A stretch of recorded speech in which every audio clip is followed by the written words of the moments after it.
السلام علیکم ورحمۃ اللہ وبرکاتہ۔ امید کرتی ہوں آپ سب صحت اور ایمان کی بہترین حالت میں ہوں گے انشاءاللہ۔ ربی اشرح لی صدری ویسر لی امری واحلل عقدۃ من لسانی یفقہوا قولی۔ ربی زدنی علما ربی زدنی علما ربی زدنی علما، اللہم فقہنا فی الدین، آمین یا رب العالمین۔ سورہ بقرہ آیت نمبر 150۔ بسم اللہ الرحمن الرحیم۔ وَمِنْ حَيْثُ، اور جہاں سے، خرجت نکلے تو، فَوَلِّ بس پھر، وجہک منہ اپنے کو، شطر طرف، مسجد الحرام مسجد حرام کے، وَحَيْثُ، اور جہاں کہیں، مَا کُنتُم ہو تم، فَوَلُّوا بس پھیر لو، وجوہکم منہ اپنے کو، شطرہ طرف اس کے، لئلا تاکہ نہ، یکون نہ ہو، للناس واسطے لوگوں کے، علیکم اوپر تمہارے، حجۃ حجت، الا الذین مگر جنہوں نے، ظلموا ظلم کیا، منہم ان میں سے، فلا بس مت، تخشوہم ڈرو ان سے، واخشونی اور ڈرو مجھ سے، وَلِأُتِمَّ اور تاکہ پوری کروں میں، نعمتی نعمت اپنی، علیکم اوپر تمہارے، وَلَعَلَّکُمْ اور تاکہ تم، تہتدون راہ پاؤ۔ اور تم جہاں سے نکلو، مسجد محترم کی طرف منہ کر کے نماز پڑھا کرو، اور مسلمانوں تم جہاں ہوا کرو اسی مسجد کی طرف رخ کیا کرو۔ یہ تاکید اس لیے کی گئی ہے کہ لوگ تم کو کسی طرح کا الزام نہ دے سکیں، مگر ان میں جو ظالم ہیں وہ الزام دے تو دے، سو ان سے مت ڈرنا اور مجھ سے ڈرتے رہنا، اور یہ بھی مقصود ہے کہ میں تم کو اپنی نعمتیں بخشوں، اور یہ بھی کہ تم راہ راست پر آؤ۔ وَمِنْ حَيْثُ خَرَجْتَ، اور تم جہاں سے آؤ۔ اس سکومنہ 3 مرتبہ نبی کریم صلی اللہ علیہ وآلہ وسلم اور مسلمانوں کو مسجد حرام یعنی کہ کعبہ کی طرف منہ کر کے نماز پڑھنے کا حکم دیا ہے۔ تو اس سے نہ بظاہر ایسا لگتا ہے کہ یہ تکرار ہے، لیکن در حقیقت یہ تکرار نہیں ہے، کیونکہ ہر بار کے حکم کی جو علت ہے نا وہ جدا جدا ہے۔ پہلی بار جب نماز میں مسجد حرام کی طرف منہ کر کے نماز پڑھنے کا حکم دیا گیا نا، تو اس کی علت یہ بیان ہوئی ہے کہ اللہ تعالیٰ نے اپنے حبیب صلی اللہ علیہ وآلہ وسلم کی رضا جوئی کے لیے مسجد حرام کو قبلہ بنایا ہے، اور نماز میں اس کی طرف منہ کرنے کا حکم دیا ہے، ٹھیک ہے۔ دوسری مرتبہ جب مسجد حرام کی طرف منہ کرنے کا حکم دیا گیا نا، تو اس کی علت یہ تھی کہ اللہ تعالیٰ نے ہر امت کا الگ الگ قبلہ بنایا ہے، جس کی طرف منہ کر کے وہ نماز پڑھتے ہیں، اور جب امت محمدیہ بھی ایک امت ہے تو پھر ان کا قبلہ مسجد حرام کو بنایا، ٹھیک ہے، اور اس کی طرف منہ کر کے پھر انہیں نماز پڑھنے کا حکم دیا گیا۔ تیسری مرتبہ جب یہ حکم دیا گیا تو پھر اس کی علت یہ بیان فرمائی کہ قبلہ کے معاملے میں یہودی مسلمانوں کے خلاف حجت قائم نہ کر سکیں۔ آگے دیکھیے، وَحَيْثُ مَا كُنتُمْ فَوَلُّوا وُجُوهَكُمْ شَطْرَهُ، اور اے مسلمانوں تم جہاں کہیں ہو اپنا منہ اسی کی طرف کرو۔ اس آیت میں نہ مجموعی طور پر لوگوں سے فرما دیا گیا ہے کہ تم حالت سفر میں ہو یا حالت اقامت میں، جنگل میں ہو یا کسی شہر میں ہو، ہر جگہ ہر حالت میں ہر وقت جب تم نے نماز پڑھنی ہے نا تو خانہ کعبہ کی طرف ہی منہ کرنا ہے، تاکہ یہودیوں کو اس اعتراض کا حق ہی نہ رہے کہ ان کی کتابوں میں تو قبلہ کی تبدیلی کا لکھا ہوا تھا، لیکن اس نبی نے تو ایسا کیا ہی نہیں، یا پھر وہ یہ اعتراض نہ کر سکیں کہ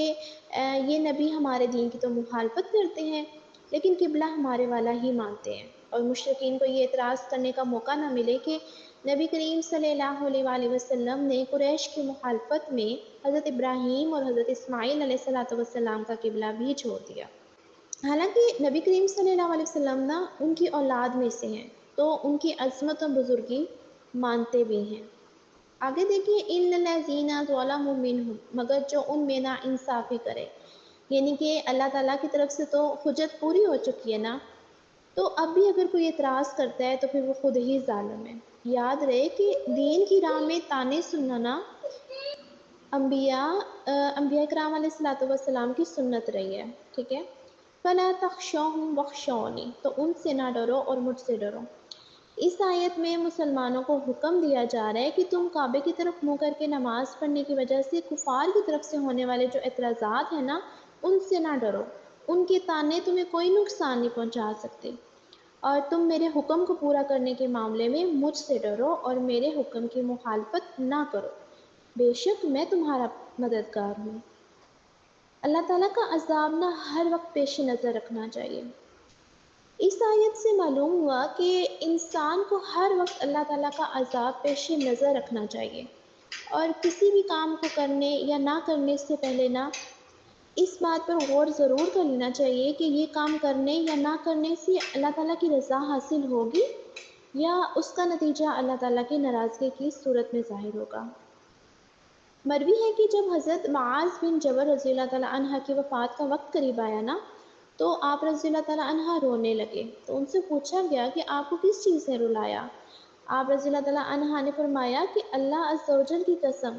میں نہ تو موت سے گھبرا کر رو رہا ہوں اور نہ ہی دنیا سے رخصتی کے غم میں آنسو بہا رہا ہوں، بلکہ میں تو اس لیے روتا ہوں کہ میں نے حضور اکرم صلی اللہ علیہ وآلہ وسلم سے سنا کہ دو مٹھیاں ہیں، ایک جہنم میں جائے گی اور دوسری جنت میں، اور مجھے نہیں معلوم کہ میں کون سی مٹھی میں ہوں گا۔ حضرت حسن بصری رضی اللہ تعالیٰ عنہ فرماتے ہیں کہ قیامت کے دن ان لوگوں کا حساب آسان ہوگا جو آج دنیا میں اللہ تعالیٰ کی رضا کے لیے اپنا محاسبہ کرتے ہیں۔ وہ اس طرح کی نہیں ہے، جب بھی کوئی کام درپیش ہو تو پہلے اس پر غور کرتے ہیں، پھر اگر وہ کام اللہ تعالیٰ کی رضا کے لیے ہو تو اسے کر دیتے ہیں، اور اگر اس کے برخلاف نظر آئے تو پھر وہ اس سے رک جاتے ہیں۔ پھر فرمایا، اور بروز قیامت ان لوگوں کا حساب گھٹن ہوگا جو آج دنیا میں عمل کرتے ہیں، غور و فکر نہیں کرتے اور کسی قسم کا کوئی محاسبہ کیے بغیر ہی وہ کام کر ڈالتے ہیں۔ تو ایسے لوگ دیکھیں گے کہ اللہ تبارک و تعالیٰ نے ان کا چھوٹے